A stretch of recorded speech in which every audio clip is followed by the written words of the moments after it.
Je bénirai l'Éternel en tout temps. Ses louanges seront toujours dans ma bouche. Oh, j'aime qu'on ait un problème. Et puis qu'elle est content comme ça. Ah, m'pas caché, Dio. Depuis m'commence li Bible moi chaque jour, m'senti charge problème moi yo sorti sous dôme. Si c'est comme ça, moi pour aller couvrir acheter un Bible. Dégagez au marché. Mais en attendant, ou qu'attendez radio télévision d'espoir? Radio Vision d'Espoir. Oh, moi t'attendais une annonce comme ça, oui. Mais qui ça a te dit? Lecture de la Bible en un an. Une émission qui vous accompagne à la découverte des trésors cachés de la parole de Dieu sur Radio Télévision d'Espoir. Chaque jour de 11h à 11h30 du matin, excepté mercredi 5h30, 6h de l'après-midi, samedi 7h30, 8h du matin, avec les sœurs Chantal Saint-Hubert, Claude Louis Orisma. Et votre servante, Maudeline Maurice Hilaire.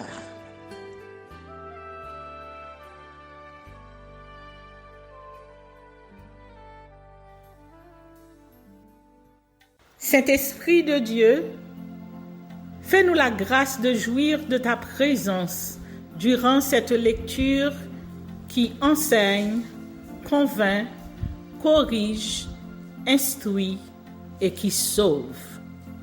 Au nom de Jésus. Amen. Genèse, chapitre 47.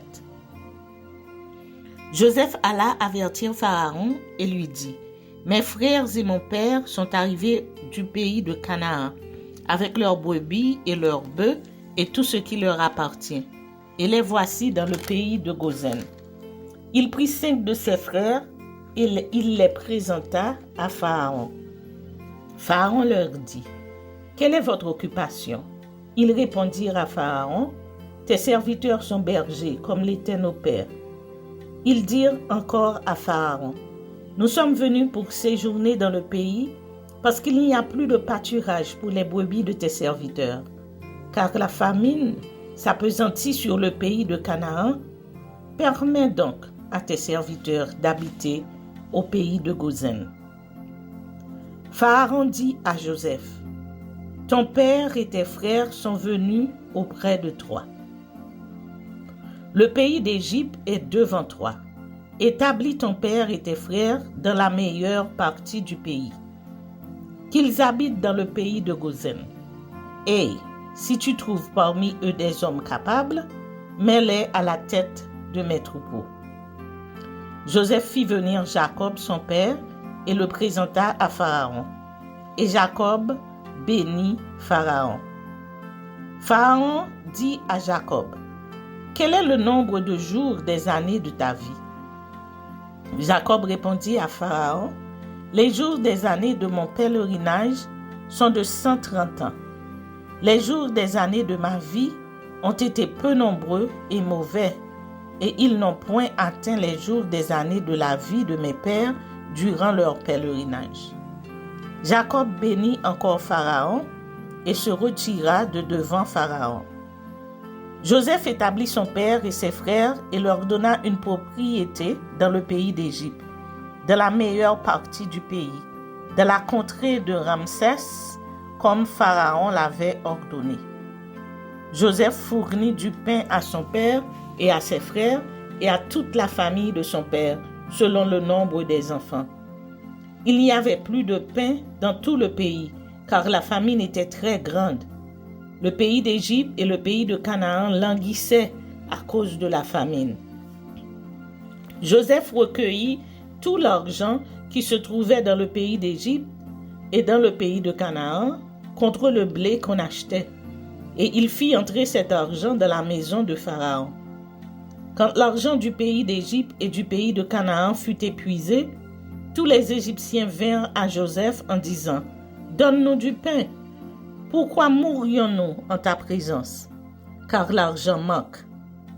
Joseph dit, « Donnez vos troupeaux, et je vous donnerai du pain contre vos troupeaux, si l'argent manque. » Ils amenèrent leurs troupeaux à Joseph, et Joseph leur donna du pain contre les chevaux, contre les troupeaux de brebis et de bœufs, et contre les ânes. Il leur fournit ainsi du pain cette année-là contre tous leurs troupeaux. Lorsque cette année fut écoulée, ils vinrent à Joseph l'année suivante et lui dirent, « Nous ne cacherons point à mon Seigneur que l'argent est épuisé et que les troupeaux de bétail ont été amenés à mon Seigneur. Il ne reste devant mon Seigneur que nos corps et nos terres. Pourquoi mourrions-nous sous tes yeux, nous et nos terres? Achète-nous avec nos terres contre du pain, et nous appartiendrons à mon Seigneur, nous et nos terres. Donne-nous de quoi semer, afin que nous vivions, et que nous ne mourions pas, et que nos terres ne soient pas désolées. » Joseph acheta toutes les terres de l'Égypte pour Pharaon, car les Égyptiens vendirent chacun leur champ parce que la famine les pressait, et le pays devint la propriété de Pharaon. Il fit passer le peuple dans les villes, d'un bout à l'autre des frontières de l'Égypte. Seulement, il n'acheta point les terres des prêtres, parce qu'il y avait une loi de Pharaon en faveur des prêtres, qui vivaient du revenu que leur assurait Pharaon. C'est pourquoi ils ne vendirent point leurs terres. Joseph dit au peuple, « Je vous ai acheté aujourd'hui avec vos terres, pour Pharaon. Voici pour vous de la semence, et vous pourrez ensemencer le sol. À la récolte, vous donnerez 1/5 à Pharaon, et vous aurez les 4 autres parties pour ensemencer les champs et pour vous nourrir avec vos enfants et ceux qui sont dans vos maisons. » Ils dirent, « Tu nous sauves la vie, que nous trouvions grâce aux yeux de mon Seigneur, et nous serons esclaves de Pharaon. » Joseph fit de cela une loi qui a subsisté jusqu'à ce jour, et d'après laquelle 1/5 du revenu des terres de l'Égypte appartient à Pharaon. Il n'y a que les terres des prêtres qui ne soient point à Pharaon. Israël habita dans le pays d'Égypte, dans le pays de Goshen. Ils eurent des possessions, ils furent féconds et multiplièrent beaucoup. Jacob vécut 17 ans dans le pays d'Égypte, et les jours des années de la vie de Jacob furent de 147 ans. Lorsqu'Israël approcha du moment de sa mort, il appela son fils Joseph et lui dit, « Si j'ai trouvé grâce à tes yeux, mets, je te prie, ta main sous ma cuisse et use envers moi de bonté et de fidélité. Ne m'enterre pas en Égypte. Quand je serai couché avec mes pères, tu me transporteras hors de l'Égypte et tu m'enterreras dans leur sépulcre. » Joseph répondit, « Je ferai selon ta parole. » Jacob dit, « Jure-le-moi. » Et Joseph le lui jura. Puis Israël se prosterna sur le chevet de son lit. Genèse chapitre 48. Après ces choses, l'on vint dire à Joseph, « Voici, ton père est malade. » Et il prit avec lui ses 2 fils, Manassé et Éphraïm. On avertit Jacob et on lui dit, « Voici ton fils Joseph qui vient vers toi. » Et Israël rassembla ses forces et s'assit sur son lit. Jacob dit à Joseph, « Le Dieu Tout-Puissant m'est apparu à Luz, dans le pays de Canaan, et il m'a béni. Il m'a dit, « Je te rendrai fécond, je te multiplierai, et je ferai de toi une multitude de peuples. Je donnerai ce pays à ta postérité après toi, pour qu'elle le possède à toujours. » Maintenant, les 2 fils qui te sont nés au pays d'Égypte, avant mon arrivée vers toi en Égypte, seront à moi. Éphraïm et Manassé seront à moi, comme Ruben et Siméon. Mais les enfants que tu as engendrés après eux seront à toi. Ils seront appelés du nom de leurs frères dans leur héritage. À mon retour de Padan, Rachel mourut en route auprès de moi, dans le pays de Canaan, à quelque distance d'Ephrata, et c'est là que je l'ai enterrée sur le chemin d'Ephrata, qui est Bethléem. Israël regarda les fils de Joseph et dit, « Qui sont ceux-ci » Joseph répondit à son père, « Ce sont mes fils que Dieu m'a donnés ici. » Israël dit, « Fais-les, je te prie, approchez de moi pour que je les bénisse. » Les yeux d'Israël étaient appesantis par la vieillesse. Il ne pouvait plus voir. Joseph les fit approcher de lui, et Israël leur donna un baiser et les embrassa. Israël dit à Joseph, « Je ne pensais pas revoir ton visage, et voici que Dieu me fait voir même ta postérité. » Joseph les retira des genoux de son père, et il se prosterna en terre devant lui. Puis Joseph les prit tous deux, Éphraïm de sa main droite, à la gauche d'Israël, et Manassé de sa main gauche, à la droite d'Israël, et il les fit approcher de lui. Israël étendit sa main droite et la posa sur la tête d'Éphraïm, qui était le plus jeune, et il posa sa main gauche sur la tête de Manassé. Ce fut avec attention qu'il posa ses mains ainsi, car Manassé était le premier-né. Il bénit Joseph et dit, « Que le Dieu en présence duquel ont marché mes pères, Abraham et Isaac, que le Dieu qui m'a conduit depuis que j'existe jusqu'à ce jour, que l'ange qui m'a délivré de tout mal bénisse ses enfants. Qu'il soit appelé de mon nom et du nom de mes pères, Abraham et Isaac, et qu'il multiplie en abondance au milieu du pays. » Joseph vit avec déplaisir que son père posait sa main droite sur la tête d'Éphraïm. Il saisit la main de son père pour la détourner de dessus la tête d'Éphraïm et la diriger sur celle de Manassé. Et Joseph dit à son père, « Pas ainsi, mon père, car celui-ci est le premier-né. Pose ta main droite sur sa tête. » Son père refusa et dit, « Je le sais, mon fils, je le sais. Lui aussi deviendra un peuple. Lui aussi sera grand, mais son frère cadet sera plus grand que lui, et sa postérité deviendra une multitude de nations. » Il les bénit ce jour-là et dit, « C'est par toi qu'Israël bénira, en disant, que Dieu te traite comme Éphraïm et comme Manassé. » Et il mit Éphraïm avant Manassé. Israël dit à Joseph, « Voici, je vais mourir, mais Dieu sera avec vous, et il vous fera retourner dans le pays de vos pères. Je te donne de plus qu'à tes frères une part que j'ai prise de la main des Amoréens avec mon épée et avec mon arc. »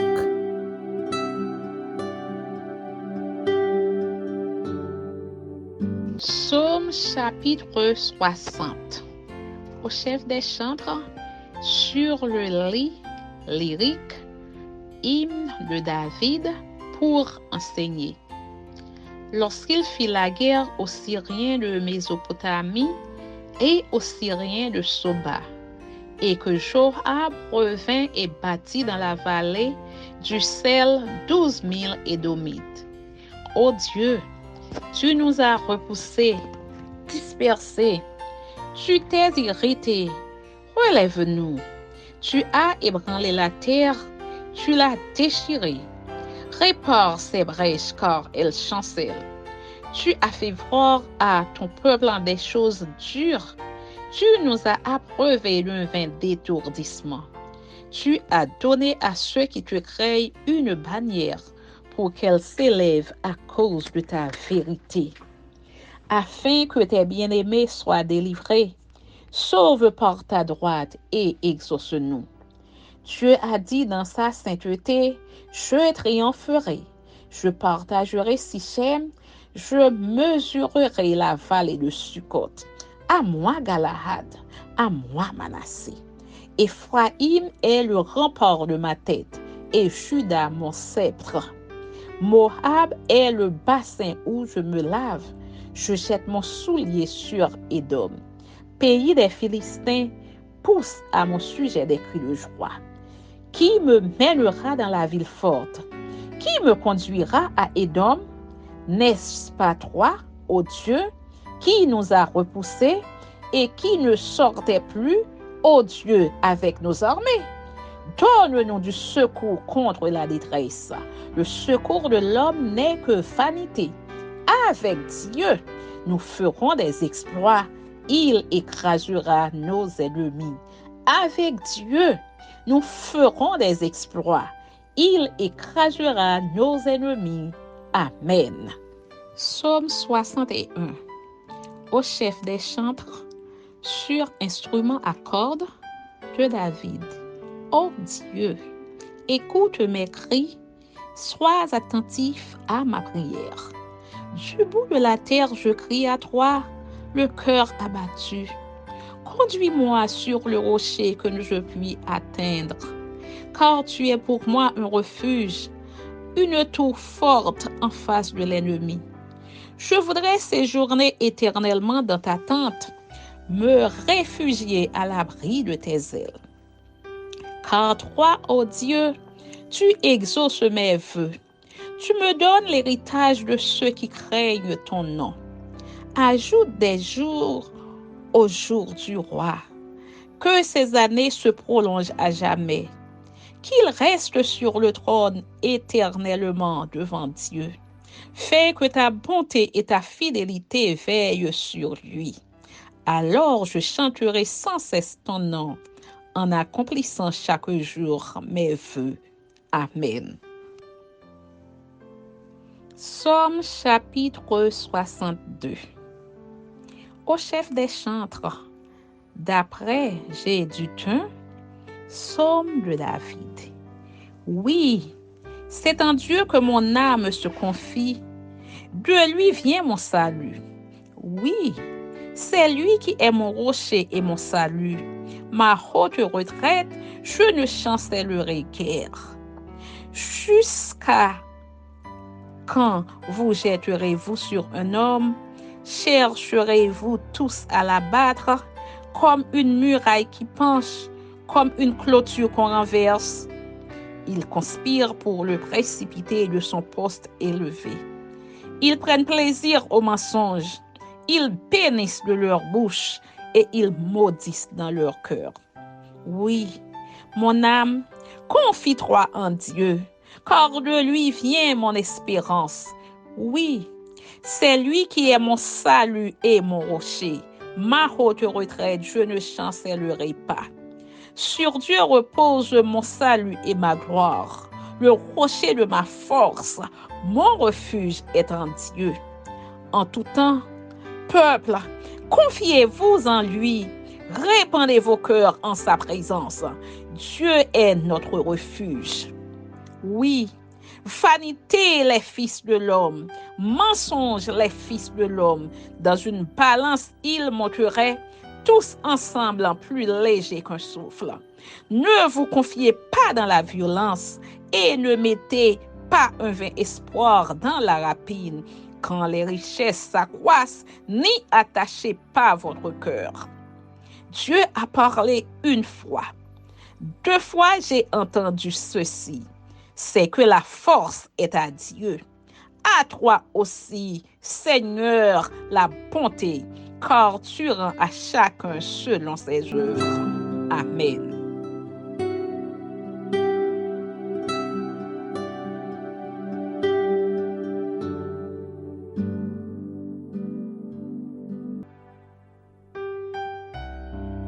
Marc, chapitre 9. Il leur dit encore, je vous le dis en vérité, quelques-uns de ceux qui sont ici ne mourront point, qu'ils n'aient vu le royaume de Dieu venir avec puissance. Jésus sur une haute montagne, la transfiguration. 6 jours après, Jésus prit avec lui Pierre, Jacques et Jean, et les conduisit seuls à l'écart sur une haute montagne. Il fut transfiguré devant eux. Ses vêtements devinrent resplendissants et d'une telle blancheur qu'il n'est pas de foulon sur la terre qui puisse blanchir ainsi. Élie et Moïse leur apparurent, s'entretenant avec Jésus. Pierre, prenant la parole, dit à Jésus, « Rabbi, il est bon que nous soyons ici. Dressons-nous 3 tentes, une pour toi, une pour Moïse et une pour Élie. Car ils ne savaient que dire, l'effroi les ayant saisis. Une nuée vint les couvrir, et de la nuée sortit une voix. Celui-ci est mon fils bien-aimé, écoutez-le. Aussitôt, les disciples regardèrent tout autour, et ils ne virent que Jésus seul avec eux. Comme ils descendaient de la montagne, Jésus leur recommanda de ne dire à personne ce qu'ils avaient vu, jusqu'à ce que le Fils de l'homme fût ressuscité des morts. Ils retinrent cette parole, se demandant entre eux ce que c'est que ressusciter des morts. Les disciples lui firent cette question. « Pourquoi les scribes disent-ils qu'il faut qu'Élie vienne premièrement ?» Il leur répondit, « Élie viendra premièrement et rétablira toutes choses. Et pourquoi est-il écrit du Fils de l'homme qu'il doit souffrir beaucoup et être méprisé? Mais je vous dis qu'Élie est venu et qu'ils l'ont traité comme ils ont voulu, selon qu'il est écrit de lui. » Guérison d'un démoniaque. Lorsqu'ils furent arrivés près des disciples, ils virent autour d'eux une grande foule et des scribes qui discutaient avec eux. Dès que la foule vit Jésus, elle fut surprise et accourut pour le saluer. Il leur demanda, « Sur quoi discutez-vous avec eux ?» Et un homme de la foule lui répondit, « Maître, j'ai amené auprès de toi mon fils qui est possédé d'un esprit muet. En quelque lieu qu'il le saisisse, il le jette par terre. L'enfant écume, grince des dents et devient tout raide. J'ai prié tes disciples de chasser l'esprit et ils n'ont pas pu. » Race incrédule, leur dit Jésus, « jusqu'à quand serai-je avec vous? Jusqu'à quand vous supporterai-je? Amenez-le-moi. » On le lui amena, et aussitôt que l'enfant vit Jésus, l'esprit l'agita avec violence. Il tomba par terre et se roulait en écumant. Jésus demanda au Père, « Combien y a-t-il de temps que cela lui arrive? » « Depuis son enfance, répondit-il. Et souvent l'esprit l'a jeté dans le feu et dans l'eau pour le faire périr.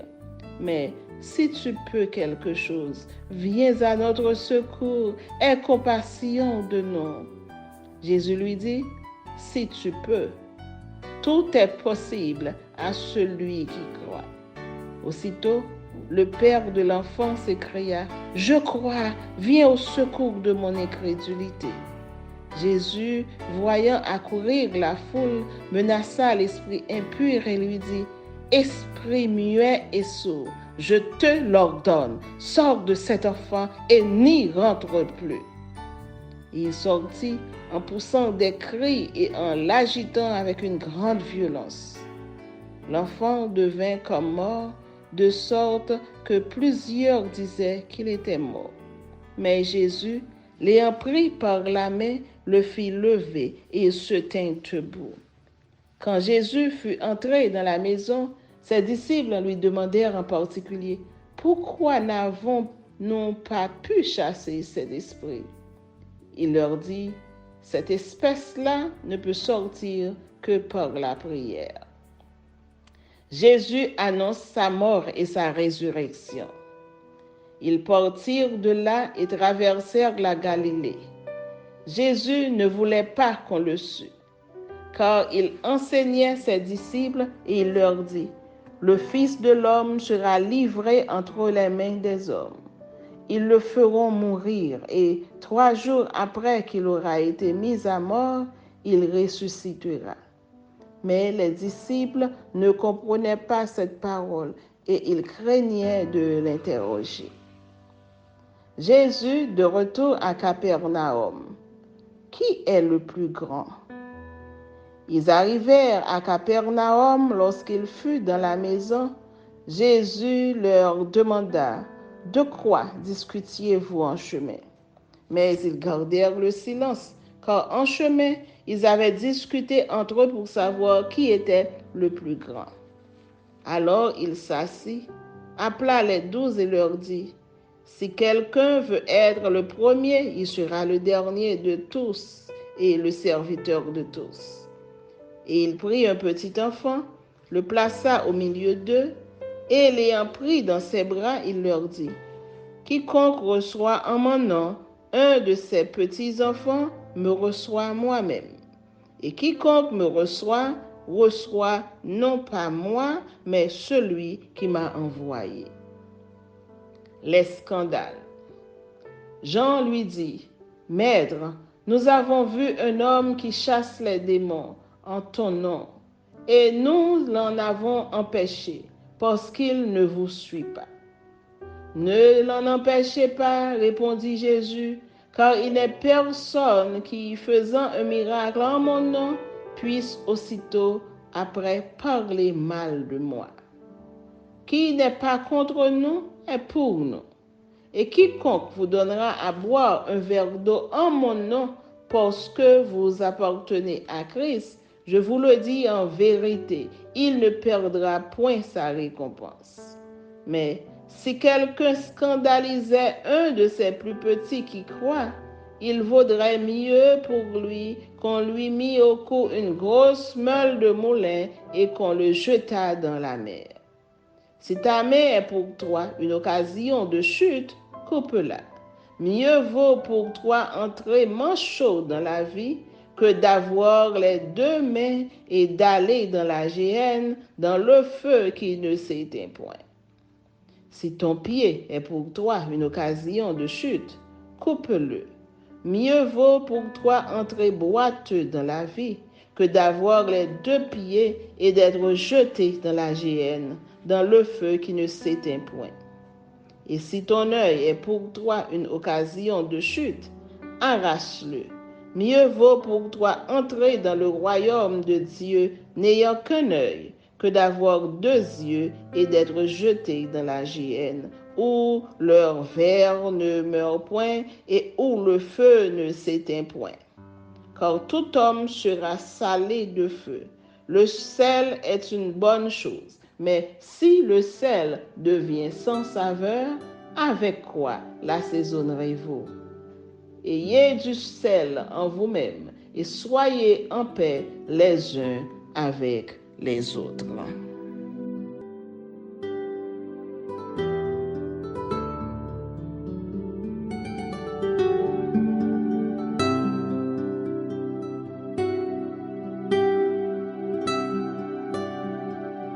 Merci Seigneur de nous donner le discernement dans la lecture de ta parole, que nous y prêtions attention afin d'appliquer notre cœur à la sagesse. Amen. Que celui qui a des oreilles pour entendre, entende, et que celui qui lit fasse attention.